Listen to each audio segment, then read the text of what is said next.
میں آپ کو ایک مثال چلے یہ بھی دے دیتا ہوں.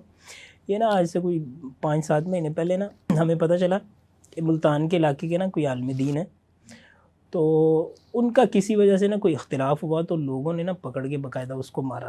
اور اختلاف میں صرف اس وجہ سے نہیں بتا رہا, اس میں یہ نہیں کہ بعض علماء کے کچھ ایسے مسائل ہو جاتے ہیں, یعنی وہ کوئی غلط نہیں تھے, وہ عالم دین کو غلط نہیں تھے, لیکن آپ کہنے کو کوئی مسل کی چپکلش یا اس طرح کی بات تھی, تو نا لوگوں نے نا پکڑ کے ان کو مارا. تو جب ہمارے سامنے ان کی تصویر آئی نا, تو اس طرح ان کا خون بہ رہا تھا, تو بڑی عجیب و غریب قسم کی صورتحال تھی. ہمارے سامنے جب یہ بات آئی نا, تو وہاں علامہ ابتسام علی ظہیر و شامل علی ظہیر صاحب موجود تھے. انہوں نے فوراً جو ہے نا وہ ان کی قانونی چارہ جوئی بھی کی, کیونکہ ہماری علماء جو ہے نا اس کے ایک شعبہ دفاع علماء کے نام سے بھی ہے, جس میں ہم علماء کے لیے قانونی طور پہ کسی پہ پرچہ وغیرہ یہ اس طرح کی چیزیں ہو جاتی, وہ بھی کی. اور پھر ساتھ یہ بھی کہا کہ یہ مطلب ایک قابل عالم دین ہیں اور ان کی ہمیں سپورٹ کرنی چاہیے. تو الحمدللہ ان کے ساتھ ہم نے ان کا قانونی بھی کام کیا, اور ساتھ ان کا ماہانہ الحمدللہ وہ بھی سلسلہ جاری. تو میں کہنا یہ چاہ رہا تھا کہ اس طرح جب بھی کہیں کوئی مسئلہ ہوتا ہے نا, تو یہ ابتسام صاحب شام صاحب ماشاءاللہ جو ہے نا یہ فوراً وہاں پہ پہنچنے کی کوشش کرتے ہیں, یا فون کرتے ہیں, یا کسی نہ کسی کو بھیجتے ہیں.